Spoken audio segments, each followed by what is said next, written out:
Itu Ustaz yang hukum untuk menggunakan Ya, makasih ya. Ya, hukum mengulur mani haid itu hukumnya tidak boleh. Karena apa? Begitu kering haidnya, berhenti haidnya, maka mandi wajib. Berarti kalau tidak mandi wajib, meninggalkan kewajiban berdosa.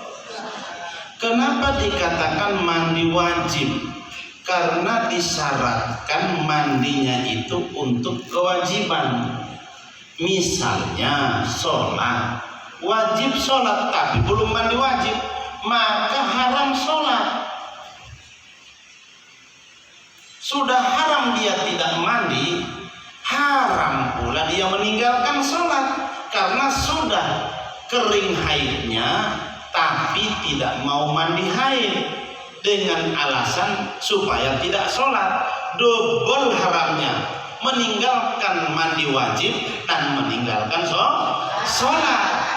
Jadi jangan sampai adik-adik beralasan tidak mandi karena tidak wajib sholat. Memang kalau belum mandi wajib haram sholat, tapi kalau ada unsur kesengajaan tidak mandi wajib supaya meninggalkan sholat, keharamannya jadi dua: meninggalkan mandi wajib dan meninggalkan sholat wajib.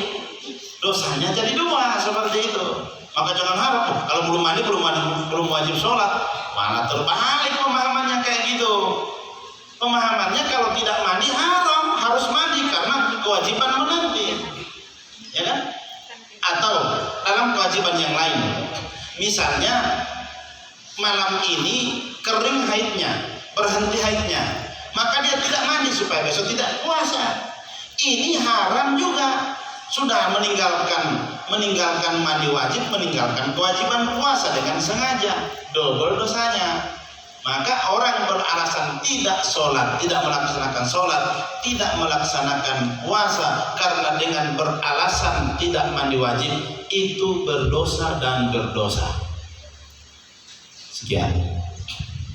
Jadi jangan dijadikan alasan belum mandi wajib ya. Jangan jadikan alasan, nggak boleh.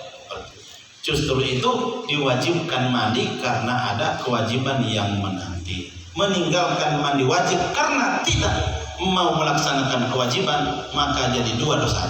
Dosa meninggalkan mandi wajib dan dosa meninggalkan kewajiban sholat tanahnya. Ya, terima kasih. Terima kasih Ustaz. Masih. Ya, silakan. Tapi ini lari dari materi Ustaz. Ini soal budaya. Didekatkan apa? Ya, budaya orang Gorontalo tentang budaya. 40 Ya. hari di 7 hari kan untuk orang Gorontalo kalau meninggal itu kan Ustaz ada doa 5 sampai 7 hari. 7 hari. Nah di 7 hari itu Ustaz ada yang istilahnya muatimu Allah. Ya. Iya. Mandi di sungai Iya. supaya. Nah, ini Ustaz kebetulan kemarin saya buka kedukaan dan itu dilaksanakan oleh mertua. Dan saya tidak ikut karena saya merasa ini Mengada-ngada. Iya. Ya. Itu bagaimana itu Ustaz? Apa itu mengarah ke syirik atau gimana? Ya, terima kasih. Soal masalah 3 hari, 7 hari, 40 hari bukan cuma di Gorontalo. Ya, di Jawa, di mana itu ada semua bagi masyarakat Nahdien ya, atau NU ya, seperti itu. Ini khilaf. Ada yang membolehkan, ada yang tidak membolehkan karena tidak dibuat oleh Rasulullah. Oke, kita tidak usah bahas itu. Nah, bagi mereka yang tidak membolehkan, silakan. Bagi yang membolehkan, silakan. Tapi jangan sampai ada tambahan-tambahan lain. Udah nggak ada zaman Rasulullah, ditambah lagi dengan perkara-perkara yang lain. Banyak Pak, banyak seperti itu. Mutimu Allah itu maksudnya di Gorontalo itu supaya tidak kangen-kangen, supaya tidak merindukan almarhum seperti itu ya. Ya supaya nggak terjadi apa-apalah ditinggal seperti itu. Itu tidak dicontohkan oleh Rasulullah Shallallahu Alaihi Wasallam. Dan di tempat-tempat lain juga sudah tidak ada seperti itu. Itu adat Gorontalo seperti itu. Maka tapi kalau untuk doa 7 hari apa itu ada yang mengatakan sunnah, ada yang mengatakan mustahab karena ada sandarannya. Imam Ahmad pernah melakukannya di atas kubur. Ini ada sandarannya. Maka ada yang mengatakan mustahab, dianjurkan oleh para ulama. Ada yang mengatakan jadi sunnah. Bahkan ada yang mengatakan itu bid'ah. Itu tidak ada zaman Rasulullah. Itu ikhtilaf, ya nggak usah kita bahas pada hari ini. Tapi untuk tambahan-tambahannya, bikin ini, bikin itu yang jelas. Kalau tidak ada sandaran syar'inya, ya itu jelas bid'ah munkarat ya. Tidak ada sandaran syar'inya, misalnya tambahannya ini, tambahannya itu, harus begini, harus begitu, itu ya jelas-jelas tidak ada sandaran syar'inya. Karena negeri kita ini negeri adat, tapi adatnya adat bersendikan syarat bersendikan kitabullah. Jadi adat kita ini kalau tidak ada sandaran kepada syar'i, tidak pernah dilakukan oleh Nabi, sahabat, tidak ada fatwa ulama syar'i, ya, maka tidak boleh. Apalagi yang syar'i tidak disandarkan kepada Al-Quran seperti itu. Itu maksudnya adat bersendikan syarat.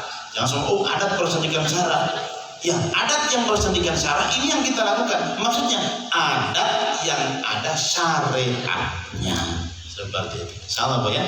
Itu jangan salah. Ada lagi adik-adik yang mau bertanya? Ayo yang belakang sana. Halo, masih ada anak-anak. Adik-adik masih ada? Kameranya diarahkan sana. Ada ya? Coba angkat tangan yang mau bertanya. Tidak ada lagi. Tidak lagi. Tidak ada. Oke. Pak Guru tidak mau bertanya mau.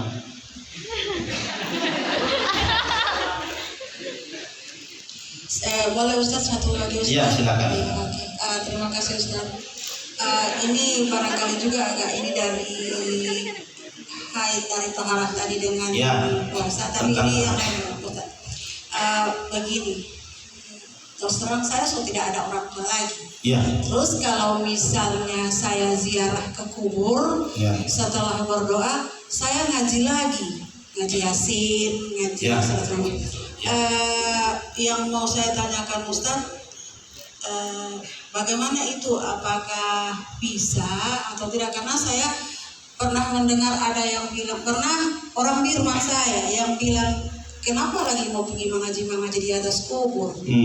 Terus saya sempat dengar ceramah, ada yang bilang bisa. Jadi saya jadi ragu Ustaz, apakah kadang saya biar buka Quran, udah banyak kamar yang bilang kenapa tidak boleh. Jadi saya mau tutup ulang Quran. Di saat saya lain kali lagi datang ke kuburan orang tua saya ingat mengaji dulu. Jadi kadang saya jadi ragu. Jadi saya minta kejelasannya Ustaz. Bagaimana gitu? Mengaji di mana saja itu boleh. Yang penting bukan di tempat yang kotor, di WC buka Quran. Ya orang mengaji di masjid boleh, bagus. Mengaji di rumah lebih bagus. Mengaji di atas kubur bagus juga, tidak apa-apa. Yang tidak boleh mengkhususkan mau mengaji nanti di atas kubur, tidak mau mengaji kalau bukan di atas kubur. Ini tidak bisa. Ya bagus kita, mama dengar kamar dulu ini, siapa tahu ibu dapat dengar saya ini mengaji Al-Quran. Boleh, nggak apa-apa. Tapi jangan nanti di atas kubur baru mengaji. Di rumah tidak mengaji, di masjid tidak mengaji. Ini yang tidak boleh mengkhususkan perkara itu. Apalagi meletakkan Quran di atas kubur karena tidak tahu mengaji, dia beli Quran, dia taruh, dia pakai ini, baru dia taruh di atas kubur. Mama tidak tahu mengaji, saya pokoknya ini Quran saya taruh di sini sampai di kamar. Atau dia tidak tahu mengaji, Android dia ambil. Mak kebetulan saya tidak tahu mengaji, mama nanti dengar jadi surat Yasin. Yang putar MP3. Boleh. Namanya Al-Quran itu haknya dibaca dan diamalkan. Dibaca, dipahami, diamalkan. Itu Al-Quran. Al-Quran kalau cuma sekedar baca sama orang mati, baca untuk jadi obat, baca untuk jadi ini, jadi itu, untuk mendapatkan rezeki, baca Quran lagi. Ini salah, betul juga, tidak salah, tapi salah penempatannya.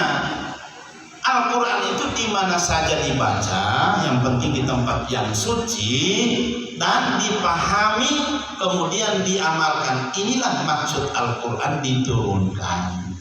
Kalau mengaji di atas kubur untuk orang tua, wah, boleh, nggak apa-apa. Mengaji di masjid untuk orang tua nggak apa-apa. Di masjid untuk orang tua, di rumah untuk orang tua nggak apa-apa. Orang kuburnya di Australia, orang tua kita baca di Gorontalo sampai insya Allah. Yang penting ada pulsa sampai SMS-nya. Ya, seperti itu ya. Jadi itulah hukumnya, nggak usah ragu, baca saja itu. Yang penting jangan bermaksud bahwa Al-Quran itu hanya dibaca di atas kubur saja. Nggak boleh. Ya, sekian. Ada pertanyaan lagi? Mana lagi? Ayo, oh itu. Oke, oh Farhan Ya, lagi. Farhan lagi, silakan. Farhan itu artinya bahagia. Farhan. Mudah-mudahan bahagia terus ya. Assalamualaikum warahmatullahi wabarakatuh. Waalaikumsalam. Ustaz mau bertanya, pekerjaan yang bagaimana yang membolehkan orang tidak berpuasa dan bisa diganti di hari-hari yang lain selain bulan Ramadan? Terima kasih. Ya, pekerjaan bagaimana? Ya, ini ada fatwa. Ya, katanya pekerjaan berat seperti tukang apa itu boleh berbuka kalau tidak tahan. Ya. Tapi boleh ditukar pada bulan-bulan yang lain. Memang agama itu tidak memberatkan. Kalau udah nggak mampu ya batal saja. Maka sampai mati kok puasa dehidrasi ya. Dehidrasi namanya, kehabisan cairan, haus, panas, nggak berbuka. Itu kalau sudah seperti itu boleh berbuka, tapi wajib menukarnya di Bulan lain. Di bulan yang lain. Akan tetapi kita ini kan sudah diberikan waktu 11 bulan. Masa nggak bisa nabung untuk sebulan nggak kerja kan? Itu kan ironis sekali. 11 bulan kesempatan kita nabung untuk sampai kepada bulan yang mulia. Sehingga itu ceramah tadi pertama itu kan Nabi 2 bulan sebelum puasa itu selalu berdoa, Allahumma barik lana fil Rajab wa Sya'ban. Maksudnya starting pointnya itu sudah dari awal supaya masuk bulan Ramadan tidak ada lagi pekerjaan-pekerjaan berat yang membatalkan, yang bisa membatalkan puasa kita. Haram tidak orang membatalkan puasa itu kalau pekerjaan berat. Tidak haram, namanya sudah tidak tahan. Tapi kalau selagi masih tahan atau minta izin cuma tengah hari kita mau bekerja, jadi gaji cuma setengah saja. Saya sama pulang, saya sama batal. Tapi dia paksakan supaya batal, ini nggak boleh. Salah ya, tetap ditukar kerjaan berat. Oke, itu saja. Oke, Farhan. Oke. Paham yang salah? Ya, siapa lagi? Si ada.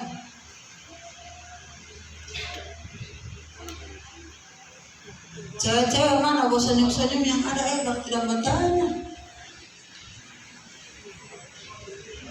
Matanya. Beda deh. Tidak ada. Saya tidak bertanya, Ustaz. Boleh bertanya, Ustaz, belum mau pulang. Saya langsung jawab, saya mau pulang. Ya. Dan memang itu maksud dari pertanyaan saya.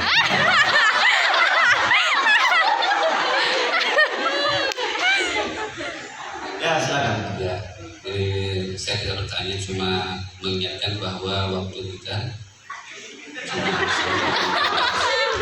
ya, itu ada persiapan secara dulu sebenarnya. Jadi mungkin kalau sudah tidak ada yang bertanya, dan saya tidak akan bertanya. Kalau saya bertanya, jawabannya panjang. Misalnya aku kan nanti menjelaskan sampai sore. Karena saya tidak berani bertanya. Karena saya biasanya ditanya. Jadi mungkin bisa kesimpulan saja Ustaz supaya materi kita untuk hari pertama bisa diselesaikan. Demikian Pak. Ya, kesimpulan daripada ceramah kita yang pertama, perkuat iman kita, keyakinan kita kepada Allah supaya puasa kita menjadi puasa yang berkualitas. Kan sekedar iman kita dapat, tapi menghasilkan kualitas puasa itu menjadi orang yang bertakwa. Kemudian untuk kedepannya tingkatkan ilmu teknologi, imtek dan ilmu iman dan takwa dan ilmu teknologi. Nah, gitu. Kenapa demikian? Karena kedepannya ini tidak sama dengan sekarang. Dulu tidak ada Android, sekarang sudah ada Android. Nah, kemudian kita jangan bergantung kepada canggihnya daripada Android ini. Yang dikhawatirkan yang pintar Android kita, otak kita kosong. Ya. Kemudian yang terakhir, jangan lupa perkara-perkara yang membatalkan puasa, perkara-perkara yang menambah daripada pahala-pahala puasa. Kemudian materi yang terakhir, apa yang kita dapat melalui pertanyaan-pertanyaan daripada adik-adik sekalian dan pertanyaan daripada ibu guru tadi. Sekian. Billahi taufiq wal hidayah. Hadanallahu wa iyyakum ajma'in. Assalamualaikum warahmatullahi wabarakatuh. Waalaikumsalam warahmatullahi wabarakatuh. Demikian materi yang telah kita simak bersama. Mudah-mudahan apa yang Ustaz sampaikan